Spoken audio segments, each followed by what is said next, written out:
দিকে কেউ যদি চোখ রাঙিয়ে কথা বলতে চাই, আমরা মাথা নিচু করে কথা বলবো না। আমাদের দিকে কেউ চোখ রাঙিয়ে কথা বললে আমরাও তাদের চোখ উপড়ে ফেলার হিম্মত এবং সাহস রাখি। এই মুহূর্তে গণ অধিকার পরিষদ বাংলাদেশের তারুণ্যের অন্যতম শক্তিশালী একটি রাজনৈতিক দল, এবং আমরা বিশ্বাস করি অতি শীঘ্র এবং খুব তাড়াতাড়ি তারুণ্যের সম্মিলিত প্রচেষ্টায় গণ অধিকার পরিষদ আগামী বাংলাদেশকে নেতৃত্ব দেবে ইনশাআল্লাহ। প্রিয় বন্ধুগণ, আমরা একটি দীর্ঘ লড়াইয়ের মাধ্যমে এই বাংলাদেশকে ফ্যাসিবাদ মুক্ত করেছি। আমাদের প্রত্যেকের প্রত্যাশা ছিল, আশা ছিল, আকাঙ্ক্ষা ছিল আমরা এই বিপ্লব পরবর্তী সময়ে একটি বিপ্লবী জাতীয় সরকার পাব, কিন্তু বাস্তবিক অর্থে বিপ্লবী জাতীয় সরকার গঠন করতে দেওয়া হয় নাই। এই বিপ্লবী জাতীয় সরকার গঠন করতে কারা দেয় নাই, কেন হয় না, এটা নিয়ে বিস্তর আলোচনা এবং সমালোচনা ইতিমধ্যে শুরু হয়েছে। তবে মনে রাখতে হবে, এই বিপ্লবী জাতীয় সরকার গঠন না হওয়ার পিছনে তারাই দায়ী যারা সেই 5ই আগস্টে হাসিনা পালিয়ে যাওয়ার পরেই ক্যান্টনমেন্টের বৈঠকে উপস্থিত হয়েছিলেন। সেখানেই মূলত এই অন্তর্বর্তীকালীন সরকারের ফর্মুলা থ্রো করা হয়েছিল। যখন এই ফর্মুলা থ্রো করা হলো তাদের সামনে, তারা কেন এটা এক বাক্যে মেনে নিলেন?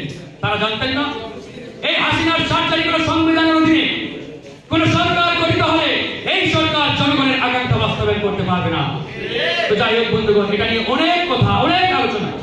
তবে আমরা এখন বিশ্বাস করি এই সরকারকে যদি জনগণের সরকারে পরিণত করতে চাই বা করতে হয়, তাহলে অবশ্যই একটি জাতীয় সরকারের রূপ দিতে হবে। অন্যথায় এই সরকারের বর্তমান যে অবস্থা, যে শক্তিমত্তা, যে ফাউন্ডেশন, এই ফাউন্ডেশন দিয়ে জনগণের আকাঙ্ক্ষা বাস্তবায়ন সম্ভব নয় বলে আমরা মনে করি।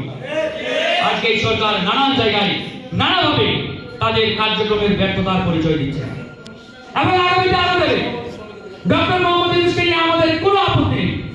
আমি মনে করি তিনি আল্লাহর পক্ষ থেকে আমাদের জন্য একটা রহমত ছিলেন, কারণ ওই পরিস্থিতিতে, ওই মোমেন্টে ডক্টর মোহাম্মদ ইউনূস ছাড়া অন্য কেউ বাংলাদেশের রাষ্ট্রীয় দায়িত্ব নিলে আমি মনে করি এতদিন পর্যন্ত আমরা আসতে পারতাম না। এতদিনে হয়তো অনেক খুব পাল্টা, অনেক কিছু ঘটে যায়। আমরা ইতিহাস দেখেছি, সেই 75 থেকে 90 পর্যন্ত অসংখ্য কু হয়েছে, পাল্টা কু হয়েছে।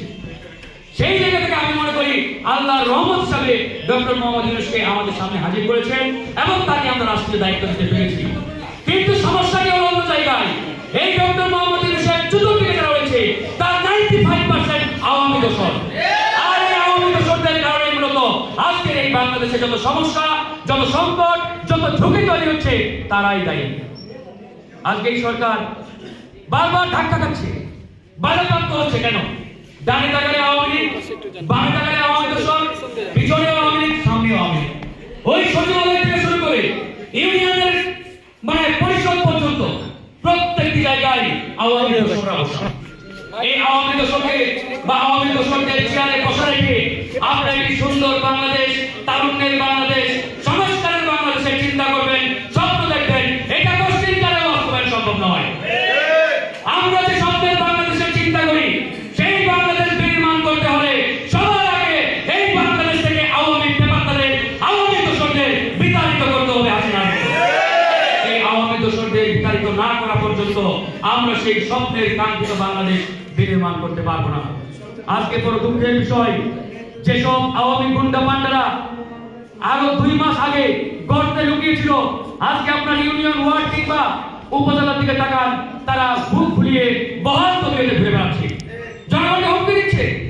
বিপ্লবের 5 মাসও হয় নাই, এই 5 মাসে তারা যদি জনগণকে এখন হুমকি দেওয়ার দুঃসাহস দেখায়, তাহলে একটা বছর পার হওয়ার পরে তাদের অবস্থা কি হবে চিন্তা করে দেখেন। এর জন্য দায়ী কারা? আমরা নয়। আমরা এই বিপ্লবের অগ্রসরী, সামনে থেকে নেতৃত্ব দিয়েছি। আমরা গণ অধিকারের 12 জন ভাই শহীদ হয়েছে, আমরা সর্বোচ্চ ত্যাগ স্বীকার করেছি।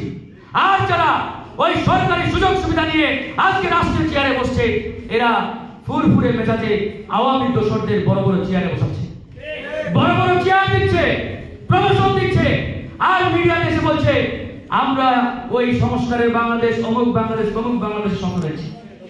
চিন্তা করে দেখেন, সুতরাং এইসব ভাউতাবাজি আর চলতে দেওয়া হবে না। গণ অধিকার পরিষদ এখন যে অবস্থানে রয়েছে, আমরা বিশ্বাস করি আগামী বাংলাদেশকে নেতৃত্ব দেওয়ার মতন শতভাগ সক্ষমতা অধিকার পরিষদ। তার জন্য আমাদের প্রস্তুতি নিতে হবে বন্ধুগণ, ভয়ের কোনো কারণ নেই। তারা বারবার আমাদের থামাতে চায়, তারা মনে করে এই তারুণ্যের শক্তিকে আটকাতে পারলেই আগামীতে আবারও ফ্যাসিবাদকে আমাদের করে চাপিয়ে দিতে পারবে। কিন্তু আমরা বলছি, আমরা তারুণ্যের শক্তিগুলো ঐক্যবদ্ধ হওয়া শুরু করেছি। আমাদেরকে হামলা মামলার মাধ্যমে তোমরা দমাতে পারবা না। আমি ফারুক হাসান একজন নয়, আমার মতো হাজারো লাখো ফারুক হাসান এই গণ অধিকার পরিষদে ইতিমধ্যে তৈরি হয়েছে। একজন ভিপিনুরকে তারা থামাতে চেয়েছিল, পারে নাই। তার মতো শত শত ভিপিনুর এই সংগঠনে ইতিমধ্যে তৈরি হয়েছে।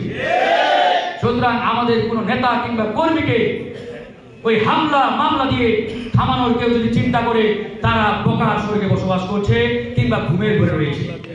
আজকে টেকনাফ থেকে তেতুলিয়া এই অল্প সময়ে আমরা আমাদের কার্যক্রম যেভাবে ছড়িয়ে দিয়েছি, আমি বিশ্বাস করি আগামী 6 থেকে 7 মাস আপনারা যদি ভালোভাবে কাজ করেন, ইনশাআল্লাহ আগামী জাতীয় নির্বাচনে গণ অধিকার পরিষদ সবচাইতে বড় চমকটি দেখাবে ইনশাআল্লাহ।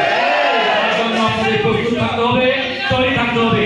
কথা বলতে চাই না, আজকে এই প্রতিনিধি সভায় আমি বোধহয় 3টার আগে আসছি। আপনাদের অনেকেরই বক্তব্য শুনেছি। আমি শুধু একটাই আশ্বস্ত করতে চাই, বাংলাদেশ শ্রমিক অধিকার পরিষদের অধিকাংশ নেতাকর্মী আপনারা যেটা চান সেটাই বাস্তবায়ন হবে ইনশাআল্লাহ। প্রাধান্য দিয়ে আমাদের গণ অধিকারের সর্বোচ্চ নেতৃত্ব এখানে রয়েছে, সম্মানিত সভাপতি, সাধারণ সম্পাদক, শ্রমিক অধিকার পরিষদের সম্মানিত সভাপতি, সাধারণ সম্পাদক, কেন্দ্রীয় নেতৃবৃন্দ, তারা ইতিমধ্যে আলোচনা করেছে।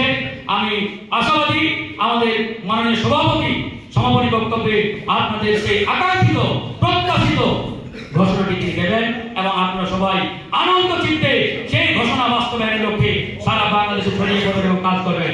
সবাই ভালো থাকবেন। আল্লাহ হাফেজ। জয় বাংলাদেশ। জয়।